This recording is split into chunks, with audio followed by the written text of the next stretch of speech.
Good vibes! The NBA is back. The greatest franchise in the world is back. Mo and BJ are back once again. You're listening to the Hoop Genius podcast presented by NBA 2K23. The Boston Celtics back in action, handling business. The Lakers back in action, terrible again. It's a great day. It's a glorious morning. Thank you all for joining us. BJ Armstrong, how did you enjoy the opening night of the 2022-2023 NBA season getting underway? I think I can show you better than I can tell you.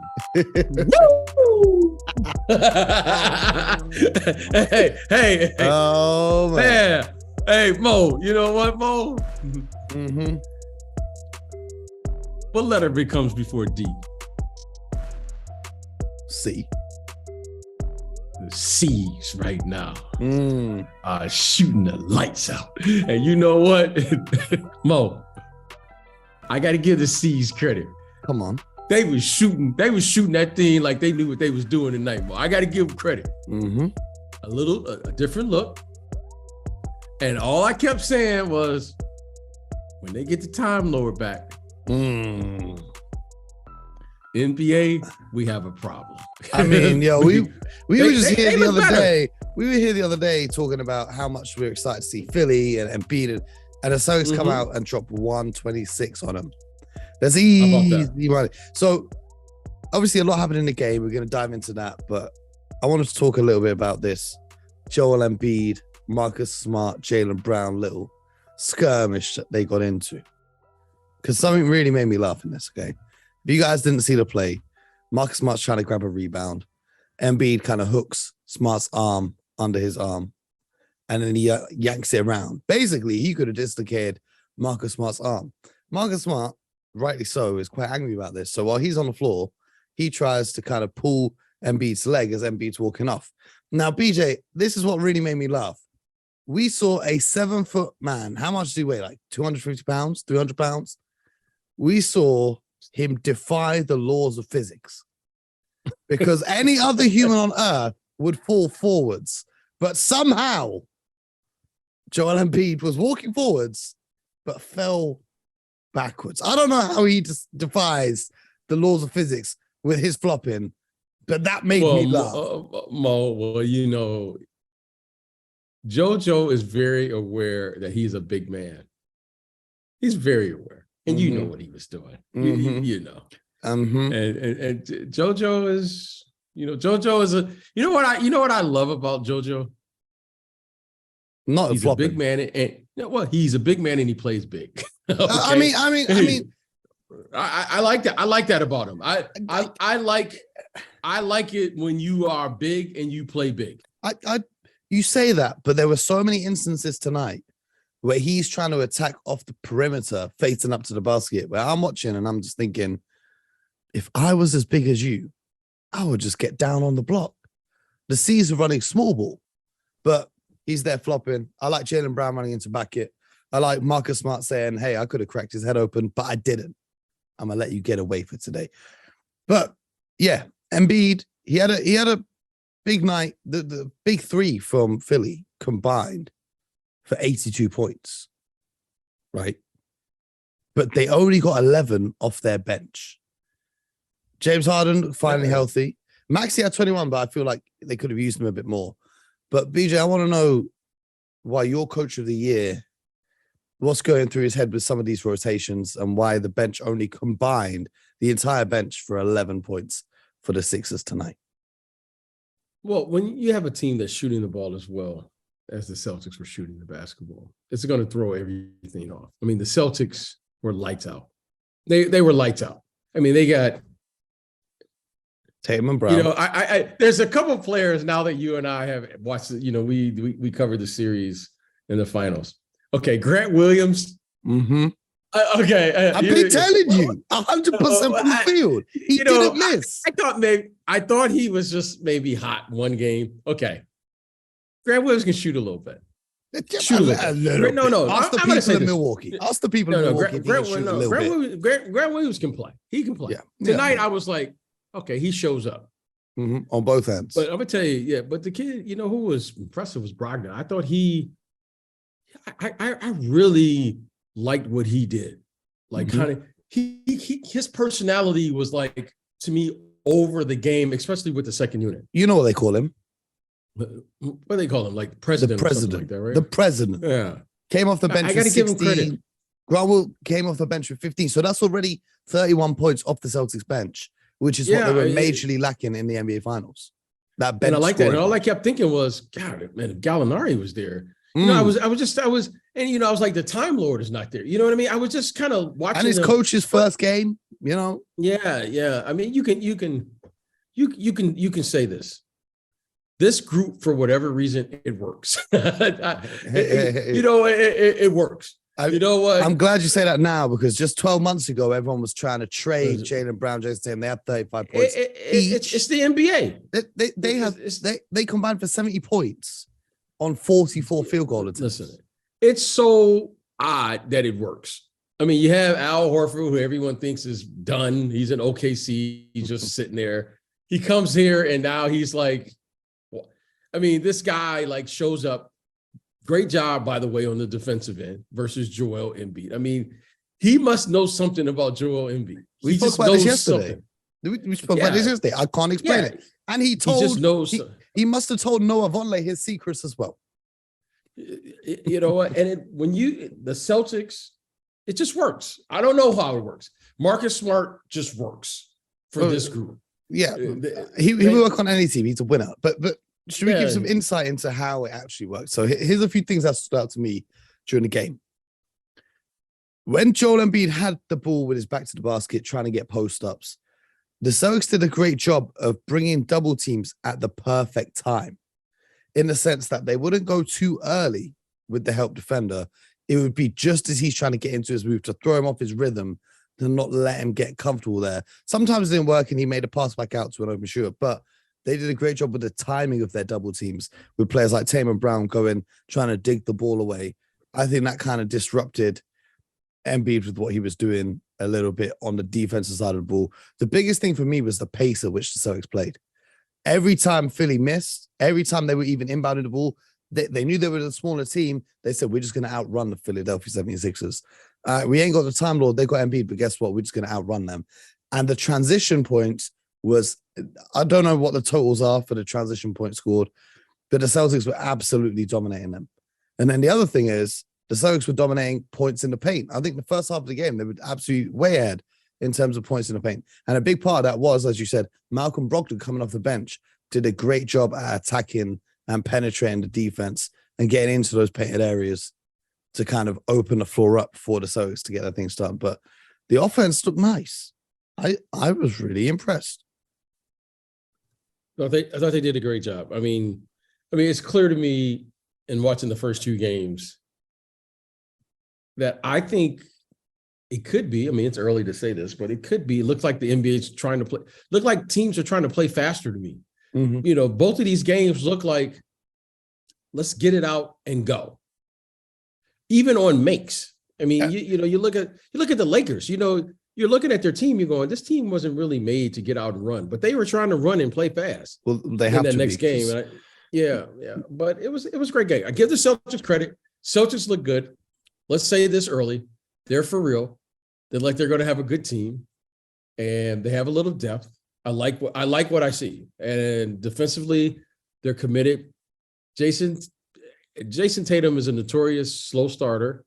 I was shocked. 35 in the first game. Yeah, he comes out. These guys don't know. He makes his first shot tonight. And I thought of you. I was like, maybe he's listening to the podcast and he's saying, you know what? Yeah, I have traditionally started off slow, but he looked like he's still where he was at last year. He really looked good. He looked sharp. He looked sharp in game one. Having said that, it's like the first proper offseason for a lot of guys in the NBA, because before they had Olympics, before obviously COVID messed up like 2 or 3 seasons.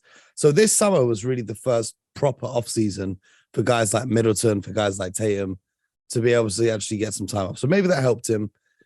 I spoke to BJ before the game. I was like, are you ready for Jason Tatum to go 3 for 27? And I was greatly impressed that I was so wrong. But let's talk about the other game, because you mentioned the Lakers getting out and running. And what I was going to say is they have to get out and run, because they certainly aren't going to shoot the ball. Their shooting performance, especially in that first half, was horrific. Enough to, I don't even know. But what were your takeaways from this game with the LA Lakers losing, of course, to the reigning champions, who lifted their championship banner? Happy for Juan Toscano Anderson. It was a nice coincidence. He's on the Lakers. He gets to celebrate his ring with his team. But 123 to 109. But let's be honest, aside from a little flurry of Lakers buckets in the start of the fourth quarter, this game was basically a blowout from halftime onwards. BJ, what were your takeaways? My takeaway was it's two things I really enjoy watching. I have no idea why. And that is the following. I love to watch the post-game celebration when teams win a championship. And I love to watch when teams in the when they receive their championship rings, right? In the NBA. I really enjoy that. And my wife enjoys it. So it's like the Super Bowl. We may not watch the game, but we want to hear what happened. And we look at all of the things that's going on. Now, I thought the Warriors had one of the best pregame or ring ceremonies I've ever seen. What made it the best? Well, the acknowledgement of players on those previous teams, I thought was really cool. I thought it was like a very nice touch. It gave you a visual of like, here we are doing this. I thought was so classy. Mo, I being around this league, there's certain people who just stand out to you. And I've said this for years. Her name is Nanea, and she handles everything in the building. And when they were at the Oakland Coliseum, she handled every ticket that someone would leave for a family member, a guest, or whatever. Any problem that was in the stadium. And she's doing the same thing now that they moved to San Francisco. And the fact that they acknowledged her, no, Mo, she is, if there's anything wrong in the building, Nanea handles it. Anything. You didn't get your drink. She'll be like, wait a minute, I'll take care of that, Mo. Just wait just 1 second. And you're like, who is this woman? Your ticket didn't come down. Anything that's going on, she handles it. And I'm telling you, they like acknowledge, I've never seen that before. And I was like, I'm glad I wasn't the only one, because I'm telling you, she makes you feel bad she makes you feel good, but she makes you feel like she knows you. She'll be like, Mo, how you doing? How was your travels? And she knows you by name. She knows what you're doing. She knows who left your tickets. And everybody knows her. Like one time, Mo, we were in the playoffs and there was something was going on and there was a delay. And then they came there and solved the entire problem. Yeah. She's been around since you played there. Since I've played there, she's been around. She's been there like 20 years. Okay. Whenever you go, the next time we go there, we're going to go through the back where the players come, and she'll be there just handling every single problem. I bet the NBA just turns over the arena to her doing the. No, seriously, she's so. If you have a problem, you want her on the job. She knows everything. So I thought that was cool. I thought that was a great touch. And I just thought it was very cool. The Warriors look terrific, by the way. Well, before we get to the game, did you see this thing? I didn't watch it. Did you see this thing that came out? Like Draymond Green made some sort of documentary about punching Jordan Poole. Did you see that? I heard something about it, Mo, and you know what? I want to be on the court now.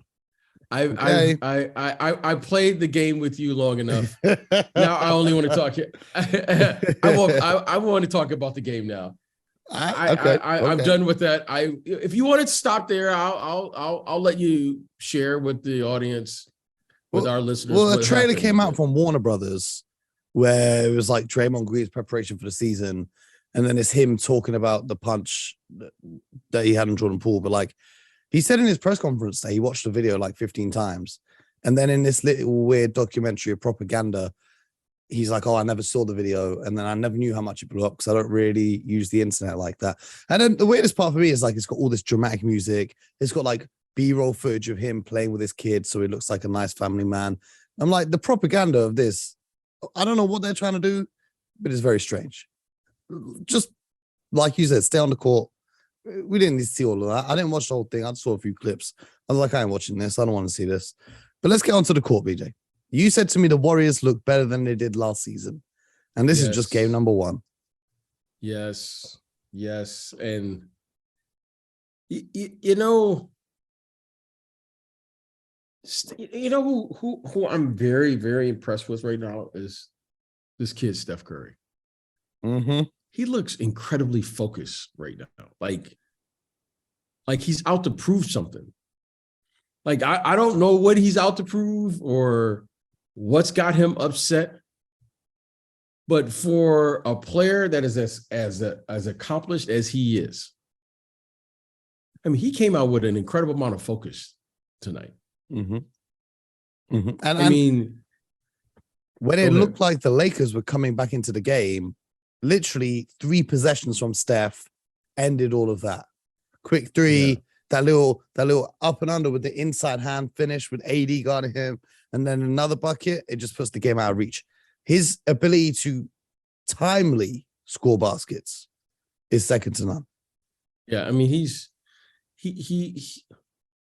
you know, when you play, you want to play to win. He's trying to crush your spirit right now. With a smile on his face. Yes, yeah. And I think that's what I probably picked up on. He's not trying to just win anymore. He's trying to crush you now. He's trying to really destroy your spirit and take away your spirit. I mean, he's got an instinct about him that you gotta, it looks different, but I'm beginning to recognize what he's doing. The team looks sharp. You know, I gotta agree with Charles Barkley on this one. If Wiseman and Kuminga show up, I don't think you could beat these guys. They're bringing off Wiseman, Moody, Kuminga, and Poole off their bench. Mm-hmm. That's pretty good, Mo. That's pretty good. Hey. Well, Mo. Mo. 5 years from now, and that's their starting lineup, I'm not going to be mad at it. Mo, that's pretty good. Mo, Mo, those are all-star caliber talents. I mean, I wouldn't put Kuminga in that conversation yet, but he's got the potential to be an all-star player one Kuminga day. Kuminga. Man, this guy jumps. Sometimes he jumps off my television. This guy is. I just think they have depth. And how about the kid DiVincenzo? Right? I mean, Dante DiVincenzo. Dante was there. I mean, they just have depth. They just have a lot of depth. I like their team. I like how they play. You know, Clay, Steph, and those guys. I was like, wow. Now, it's early, but I like the fact that I think they can play this style with this group. Mm-hmm. So, here's a few things that jumped out to me. Number one, there was, talking to Jordan Poole, there was an excellent play from him where he had LeBron guarding him. He hit him with a little hezzy, a little step back, dropped a 3-pointer. Better watch out for Draymond Green because he's not going to be too happy about his king getting embarrassed like that. But what stood out to me from this game is, number one, the Lakers' lack of shooting to start the game. You could try to hide your face while you laugh, PJ. I can see you. The people at home listening can't see you, but I can see you. It's okay. Lakers' lack of shooting to start off. Anthony Davis started the game looking fantastic, especially defensively. If they can keep him on the court, he looked fantastic. My one thing what do you think about AD? Let's cut you off. Sorry to cut you off. What do you think about AD at this 5? I'm not sure about this. Well, they don't have a choice because Thomas Bryant has just had surgery on his finger, so he's going to be out for a while now. So unless they can sign a big that I don't know who they'll be waiting for, maybe DeMarcus Cousins, but I don't think they'll do that. He's going to have to play the 5. Defensively, he looked great. Offensively, though, is like you're playing against the Warriors. This should be a good matchup for you, AD, especially when the Warriors are playing their small ball lineups. Warriors have got their small ball lineup out there, and AD is taking 3-pointers from the corner. Go get in the paint. Go and be a big man. If you're going to be a 4, you're going to be a 5, go be big. But Mo, did you see some of the lineups that the Lakers had on the floor? Yeah. They had Nunn, Pat Bev, Westbrook. All the 3-point guards. LeBron, and AD. I was like, okay, what is going on here? I mean, I didn't know what to think about this team. I want to give Coach Ham credit. He's putting his most competitive players on the floor, regardless of position right now. Yeah. They just have, you can tell they have a personnel problem. Yeah. So they've got no shooters and they've got no wings. They basically got point guards plus LeBron and AD. Right. Here's what I did like from Darvin Ham is the way he had them playing defense. They were down 20, basically from halftime. And then in the fourth quarter, they managed to force the Warriors into like 3-4 turnovers in a row. Like you said the other day, you get 3-4 stops in a row. And they managed to cut the lead from 20 down to about 10 before Steph Curry exploded and the game ran away. That's what I liked from them. But for me, it's just a poorly constructed. We talk about it all the time. We can talk about it again now the season's hit. Roster construction. It's just a poorly constructed roster. And everyone's going to blame Russell Westbrook. There was that one clip where he airballed a 3 from the corner, and now everyone's... Yeah, but no. Here's the thing.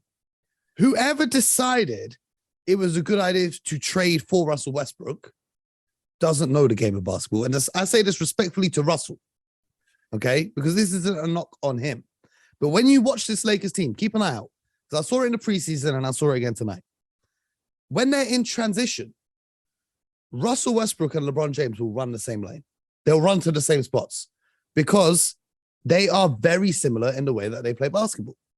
So, like, I'm watching them in transition tonight, and they are literally running in each other's way. And it's not LeBron's fault. It's not Russell Westbrook's fault. That's just how they play basketball for the last 20 plus years. But whoever decided that this team would work with this roster, I don't know how they're doing that job and getting paid millions of dollars. I don't know how that's going on, respectfully. Because it makes no sense. It makes no sense. The players that they have, they don't complement one another. And they're just all on different timelines. Like Russell needs the ball and he needs spacing and shooters so that he can be Russell Westbrook. And that same description, athletic plays. But that same description applies to LeBron James. LeBron James. He needs the ball and he needs shooters. Like we've seen the recipe in Cleveland. Just give him, it doesn't matter who the shooters are. It could be Channing Frye, Richard Jefferson, and Matthew Dellavedova. Just give him guys that can space the floor and he will be okay. But now they've given him, like the lineup you said, Kendrick Nunn, okay, cool, whatever. Patrick Beverley, he ain't shoot. Like, he'll put up a nice percentage. He ain't a shooter that anyone's worried about. Russell Westbrook's not a shooter. Anthony Davis isn't a shooter. Like, what are we really doing here? Exactly. I mean, that's just what it is. But I want to take away something positive. I thought they were incredibly organized in what they were trying to do on the offensive end. I think Coach Ham is a really good coach. Like, I like what he was doing. They were given second effort. They were given multiple efforts on the defensive end. I thought they were getting back in transition, and they contested every shot. You know, like there weren't like, you know, lapses where, you know, there were a few. There were a few of their superstars not getting back in transition and stuff like that. But they were consistent. I thought they were. Yeah. I just thought they were. Look, I'm talking about what I saw last year to this year. Okay. I thought the Lakers were like, okay, I like it. Now, if we get the right personnel in there, you could say, okay, I can work with them. I can work with this coaching staff. I can work with this. But I think overall, Mo, it's just here's something interesting. It's a bad roster. Russell Westbrook says he absolutely believes that coming off the bench against Sacramento contributed to him tweaking his hamstring. You know, we spoke about this the other day, and you spoke about NBA players accused of it because he said, I've been doing the same thing for 14 years. Honestly, I didn't even know what to do pre-game. And, you know, I didn't mention this earlier, but James Harden looked like a completely new James Harden. And you can tell how much his hamstring bothered him last few years. I hope this hamstring doesn't become a problem for Russell Westbrook. But here's one positive takeaway for the Lakers. LeBron James put up 31, 14, and 8. The stats look fantastic. One step closer to Kareem Abdul-Jabbar. Even if most of those stats came during the period of the game where the Lakers were just down 20 points and doing absolutely nothing. That's all I'm going to say on that. At one point he was like, what, 1 for like 14 or something, right? At one point. I'm just saying, for the fans who wake up and see the box score and they're going to wake up and tell me, oh, this guy's the best player in the world. He had 31, 14 and 8 or whatever. No, not anymore. But respectfully, I don't want to talk too much or Draymond might punch me in the face as well. So, BJ, what we're going to do to end this one today, because opening night was good, but some of the fixtures that are coming up tonight. You are on one today. Hey, C's win, Lakers lose. I'm on 100 all week long. Some of the fixtures tonight I'm really excited about. So there's a lot of games. So we're just going to run through and you tell me which team you think is going to take the dub. We're tipping things off with your Detroit Pistons playing host to the Orlando Magic. Detroit basketball. Okay. I'm interested to see Paolo's debut fully in the NBA and some of the lineups. I am too. I'm some of the lineups the Magic can pull out are going to be fun. But then we've got the Wizards and the Pacers. It has to be the Wizards, surely. You Supermax Bradley Beal can't lose to the worst team in the East on game one. Well, I don't think they're the worst team in the East. I'm telling you, maybe I just saw the Pacers on a good night. I watched them against the Knicks and I was like, interesting. Oh, yeah. I don't think they're going to be as bad as people were saying. I really don't. Okay, I'm going to take the Pacers. I'm going with the Pacers. Okay. The Rockets and the Hawks. Now, I love this because someone asked Jalen Green, how do you feel about going up against one of the best young, talented, explosive backcourts in the NBA? And he said, we're one of the best backcourts in the NBA. I like the confidence. What do you think about that matchup there? DeJounte and Trey for the first time in the regular season. I'm going to go with the Hawks, but I like how the young Rockets, I like how they got a little attitude, and speaking of, I like that. Speaking of their backcourt, they gave Kevin Porter Jr. the 4-year contract extension, but the money's only guaranteed for the first year, which is kind of an unusual contract to see in the NBA. So only the first 15 million of the 85 million is guaranteed. Well, you know what?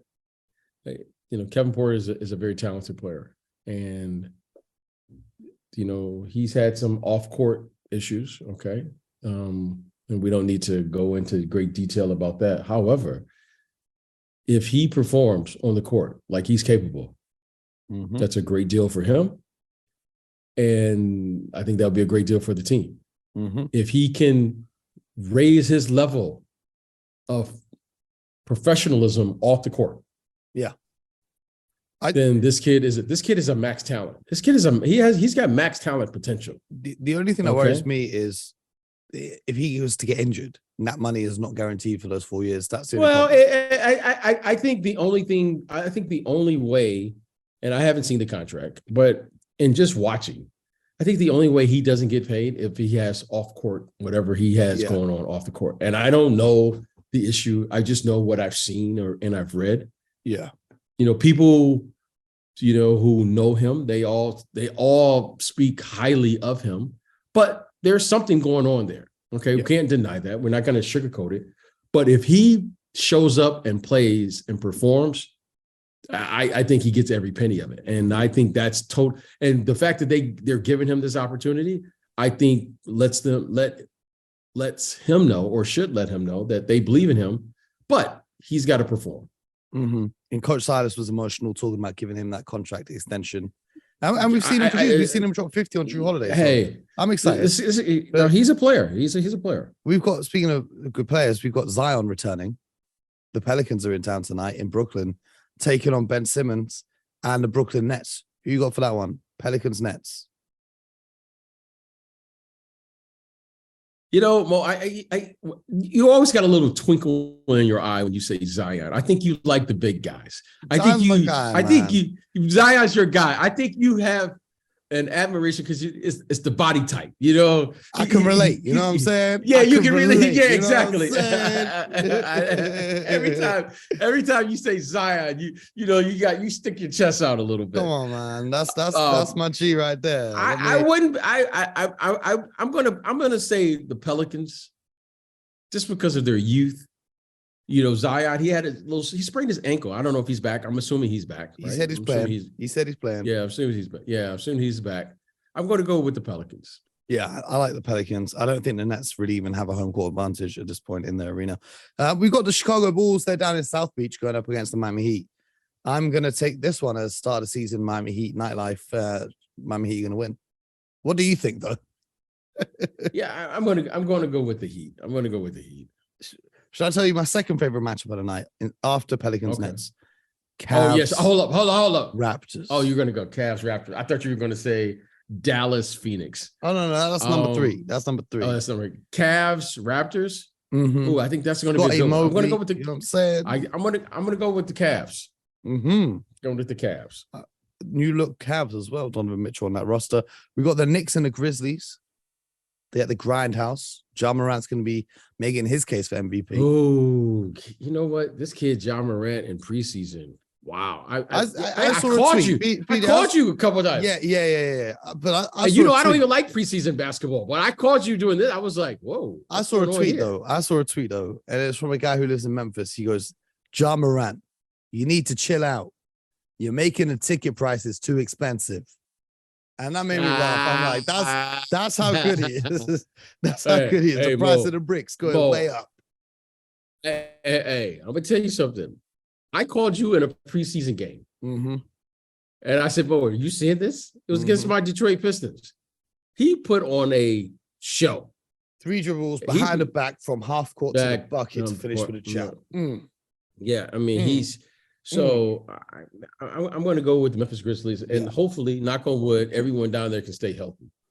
We've got the Thunder traveling to Minnesota to take on the Timberwolves. I think the Timberwolves win that one comfortably. But it'd be good to get a new look at Rudy and Cat. Rudy. It's gonna be interesting. The Hornets and the Spurs. This is game 1 in the race for Wembanyama. So the winner of this game is actually the team that loses this game because it will increase their lottery odds. I'm going to say the Spurs. Well, yeah, Spurs at home. Spurs. I like it. The Hornets, I don't know what's going on in Charlotte. We're going to talk about that another day.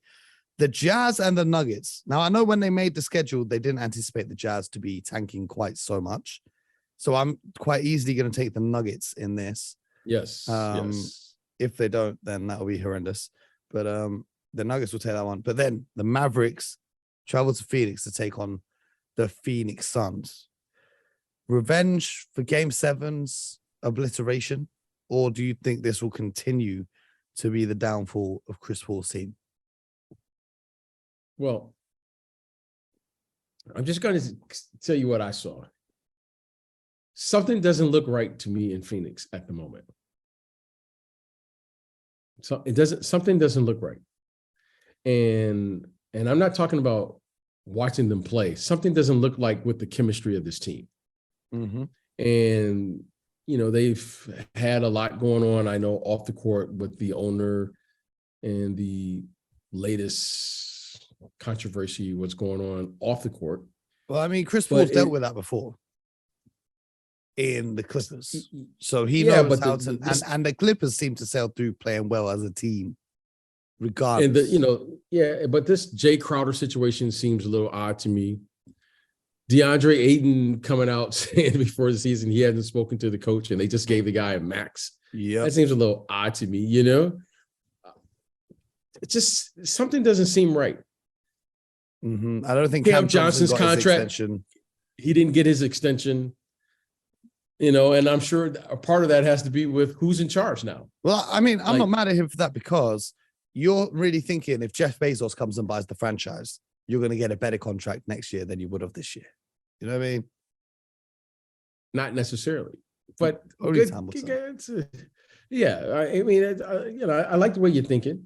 Because you're always thinking about getting that back. I know Mo's trying. Yeah, Mo's always trying. I'm trying. But something doesn't look right to me with this group. And we will find out very quickly in game 1. And, it's funny how you can go, you're at the top 1 minute and then all of a sudden things can go south very quickly in this league. And no one feels sorry for you. That's the same in life. Yeah, absolutely. So I'm going to just say this to the Suns because they've had a terrific, last 2 years. They've really had they go to the finals. They have the best record in the regular season, I think, last year, right? Yeah. They were the best team in the regular season. They were the best team. And then, they got to stop this. If they're going to figure this out, they got to stop this and stop it now, because this has the potential, Mo, to go way south. Okay. Yeah. I mean, way south, and no one's there coming to help you, guys.